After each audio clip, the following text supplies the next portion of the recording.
Olá, amados, graça e paz. Aqui é a Catiane Lins, do Ministério Vida, e é uma alegria estarmos juntos mais um dia compartilhando a Palavra de Deus.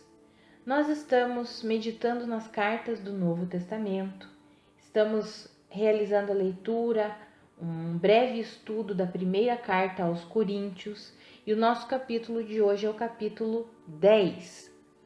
Nós vimos na semana passada algumas questões que o apóstolo Paulo tratou com a igreja de Corinto, que era a questão da divisão, da imoralidade. No capítulo 8 falou sobre a questão dos alimentos, comidas sacrificados aos ídolos. E hoje, aqui no capítulo 10, o apóstolo Paulo vai deixar claro assim, olha, podemos dividir aqui em duas partes, digamos assim, esse capítulo. Na primeira parte, ele vai dar um exemplo do que aconteceu com o povo de Israel.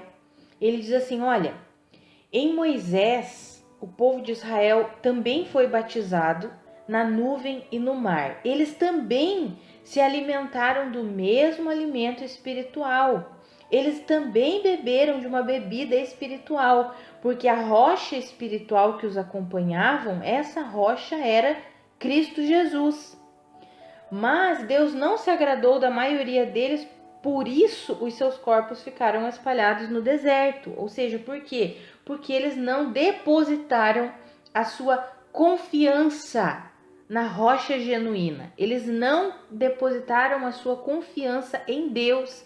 Deus estava ali se movendo de uma forma visível com aquele povo e ainda assim eles não depositavam a sua fé na suficiência de Deus.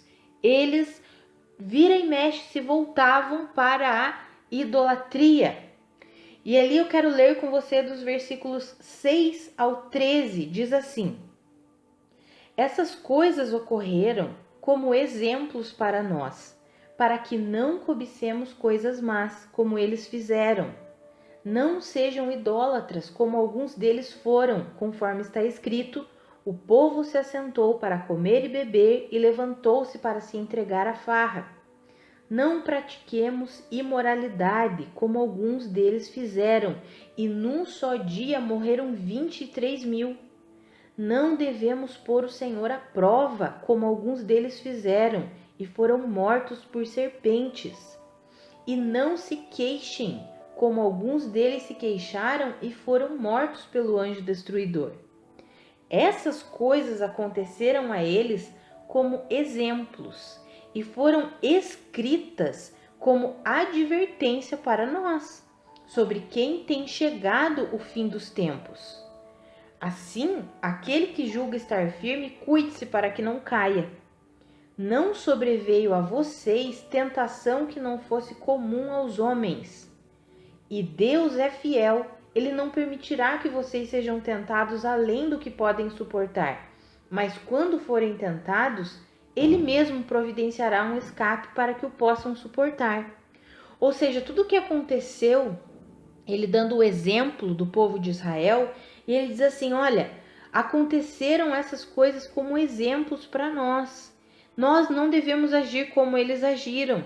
E ali ele elenca 5 características ruins, coisas ruins que o povo de Israel fez e que nós não devemos seguir isso, fazer isso nas nossas vidas, que é não cobiçar, não ser idólatra, não praticar imoralidade, não pôr o Senhor à prova e não se queixar, ou seja, não ser murmurador, ficar reclamando de todas as coisas.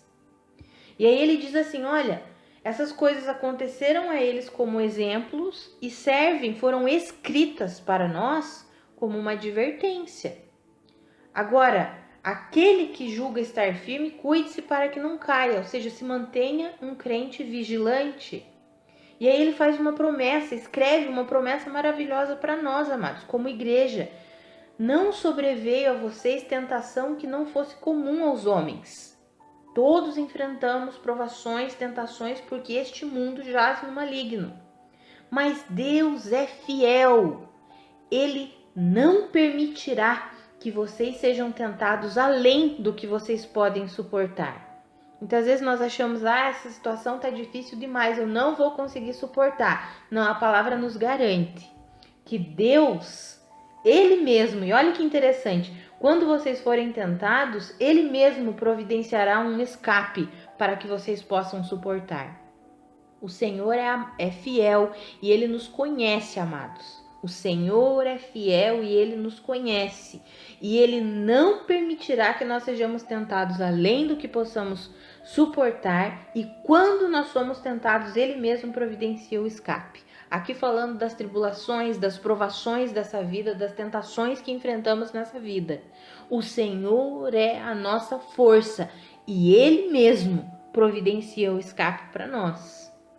Então ele faz essa comparação com a história de Israel e ele diz para nós não agirmos da forma que aquele povo agiu, ignorando a fé na suficiência de Deus, agindo de uma forma completamente contrária ao que Deus tinha estabelecido. Eles cobiçaram, eles foram idólatras, eles praticaram imoralidade, colocaram o Senhor à prova, foram murmuradores. E aí ele diz, não sejam vocês assim. E aí nessa segunda parte desse capítulo 10, ele vai falar um pouquinho sobre a questão da idolatria, tanto que no versículo 14 ele diz, por isso, meus amados irmãos, fujam da idolatria.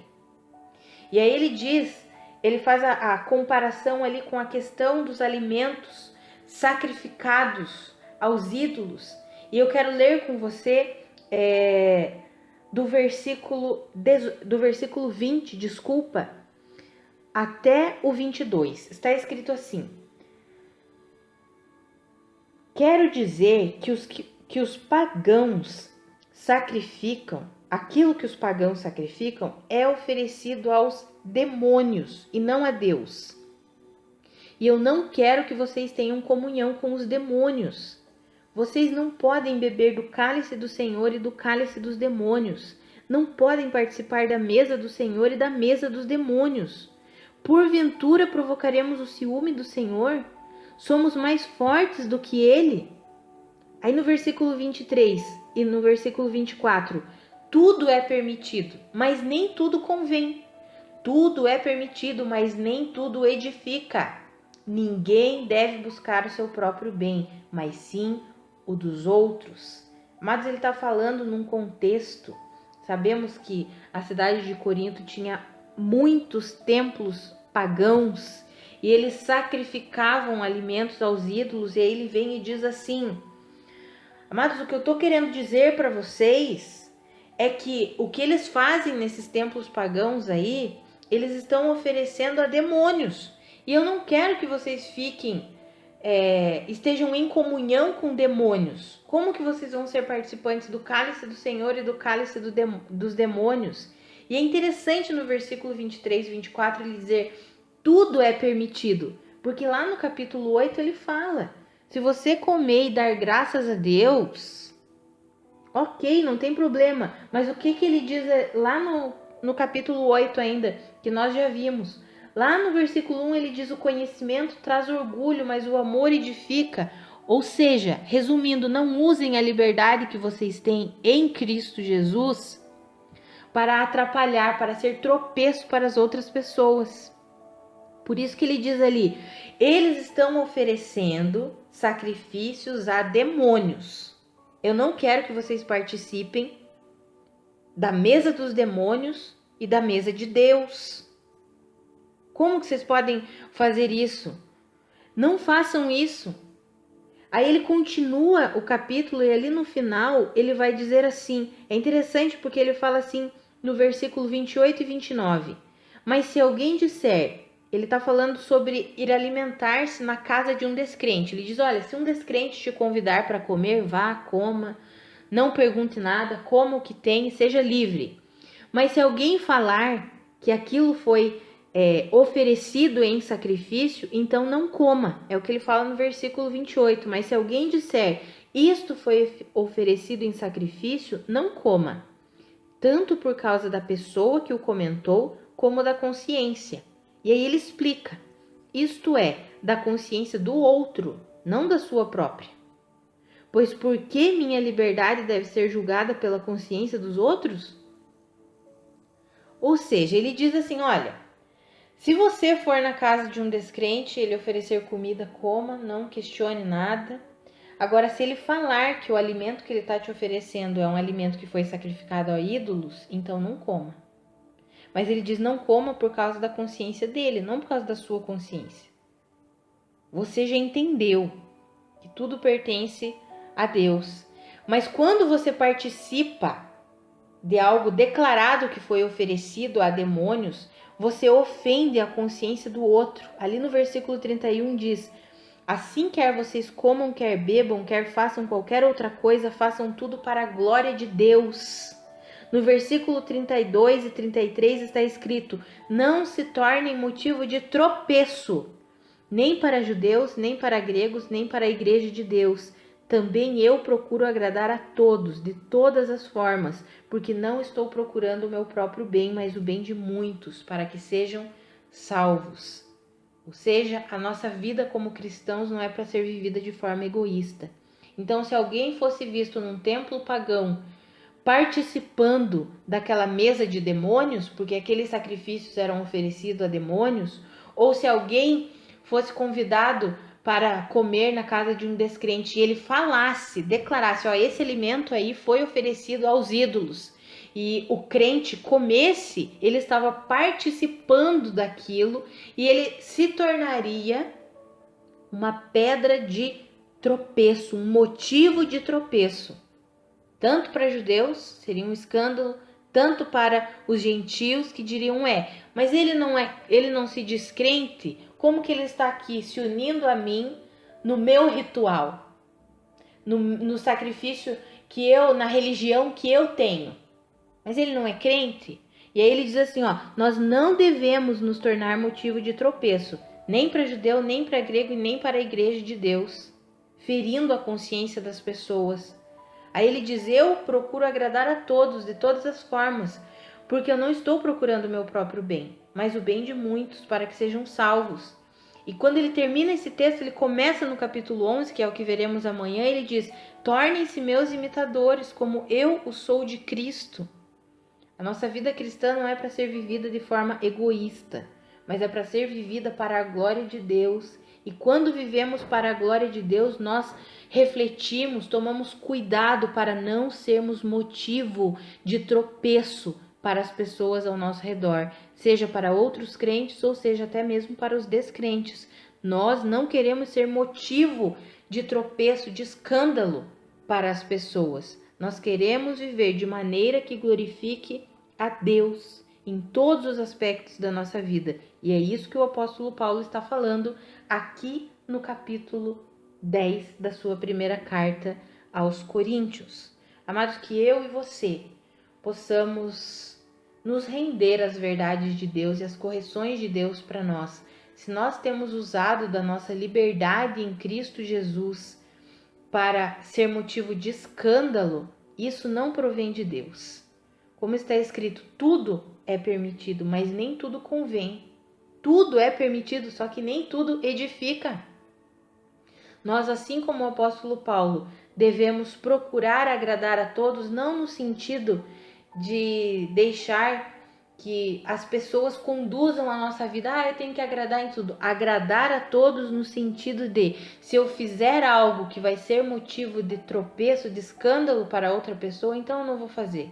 Eu não vou usar da minha liberdade em Cristo Jesus para ser um motivo de escândalo, para ser uma pedra de tropeço na vida do outro. É nesse sentido, amados, que eu e você possamos viver esse cristianismo que se oferece, de fato, como um sacrifício vivo, santo e agradável a Deus, vivendo em todas as coisas para a glória de Deus. Vamos orar? Pai, muito obrigada pela Tua palavra, obrigada pela Tua correção, pela Tua instrução.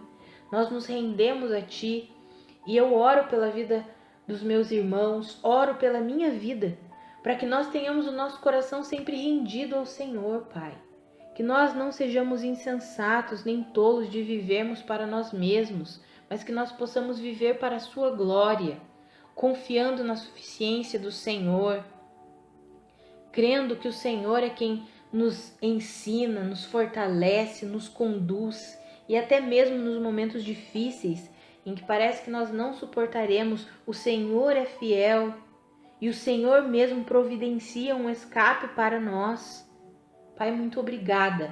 Nos ensina a vivermos em todos os aspectos da nossa vida para a sua glória, para que o reino de Deus seja manifestado sobre essa terra, em nome de Jesus. Amados, que a graça e a paz de Cristo sejam multiplicadas sobre a sua vida. Um grande abraço e até amanhã.